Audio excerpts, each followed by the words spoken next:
ओम नमः शिवाय। शिवजी सदा सहाय। ओम नमः शिवाय। गुरुजी सदा सहाय। जय गुरुजी संगत जी।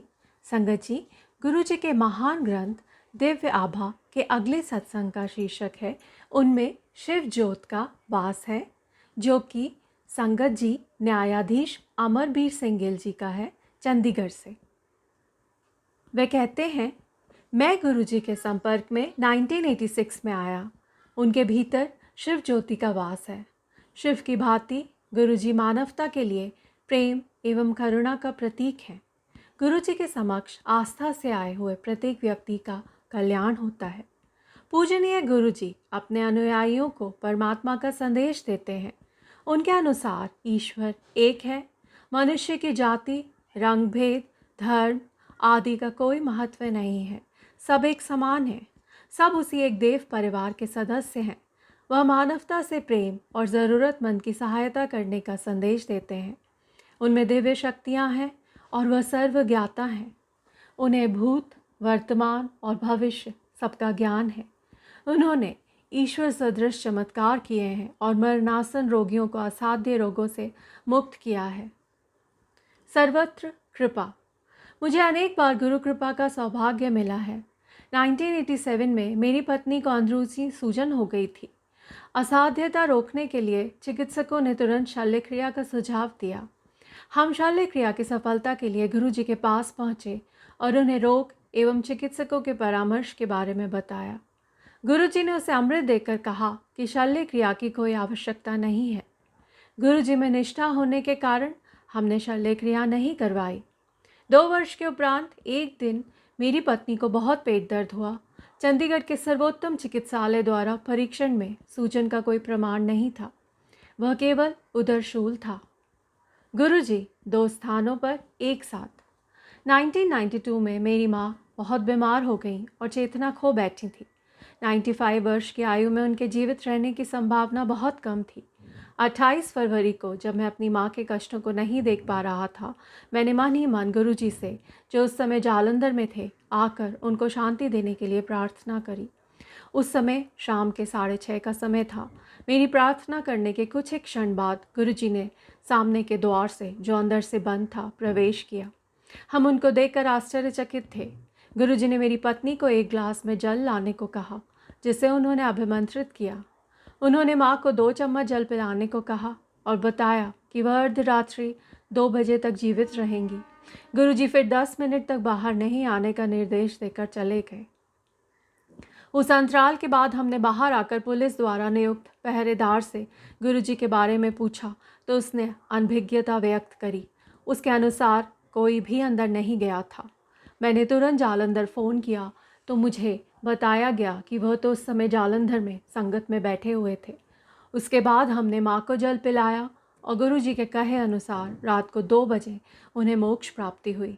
अतः गुरुजी एक ही समय 2 स्थानों पर थे, जालंधर में संगत में और हमारे घर पर। शिव दर्शन। मेरी पुत्री भी गुरुजी की भक्त है। 1998 में गुरुजी चंडीगढ़ के सेक्टर 33 में रहते थे।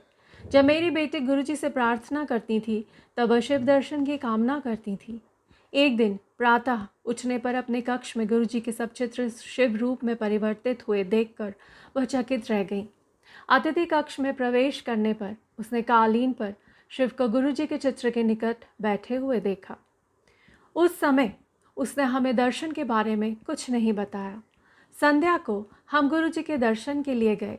गुरुजी के निकट जाने पर उसे गुरुजी की मुखाकृति के चारों ओर अद्वितीय प्रकाश दिखाई दिया और वह उसकी प्रबलता सहन नहीं कर पाई। यह देखकर वह मंत्रमुग्ध हो गई और ज़ोर ज़ोर से रोने लगी। उसने गुरुजी में शिव का अनुभव किया था। हमने गुरुजी से उसकी इस अवस्था का कारण पूछा। उन्होंने उत्तर दिया कि वह शिव दर्शन के लिए प्रार्थना करती रहती थी, अतः उन्होंने उसकी मनोकामना पूर्ण करी थी। उपचारात्मक जल। 28 अप्रैल 1998 को स्नान कक्ष में गिरने के कारण मेरी 3 पसलियाँ टूट गईं। मुझे चिकित्सालय में प्रविष्ट करवाया गया। 15 मई को मुझे लखनऊ के पीजीआई में भेजा गया। पराश्रव चित्रण और ईसीजी परीक्षण के परिणामों से मेरे हृदय को क्षति होने का प्रमाण सामने आया। हृदय पर छाया बनी हुई थी। 29 मई को मैंने doctor Mahesh Chandra king George medical college में हृदय रोग के विभागाध्यक्ष से परामर्श लिया तो पुनः वही परीक्षण कर उन्होंने भी वही निष्कर्ष सुनाया। 2 जून को मैं गुरुजी के दर्शन हेतु दिल्ली आया। मैंने उनको चिकित्सकों के निर्णय से अवगत किया तो उन्होंने 1 गिलास जल मांगा कर मुझे अपनी कमीज़ के बटन खोलने को कहा। उन्होंने ग्लास के जल से मेरे वक्षस्थल पर छींटे मारे और मुझे स्वस्थ घोषित कर दिया। साथ ही उन्होंने पुनः परीक्षण करवाने का निर्देश भी दिया। 1 दिन के बाद डॉक्टर कल्पेरिया, दिल्ली में सेना रेफरल और रिसर्च चिकित्सालय के विभागाध्यक्ष, ने मेरा परीक्षण किया। उन्होंने भी वही परीक्षण दोबारा करे और मुझे स्वस्थ घोषित कर दिया। मेरा हृदय ठीक से कार्य कर रहा था और उस पर कोई छाया नहीं थी।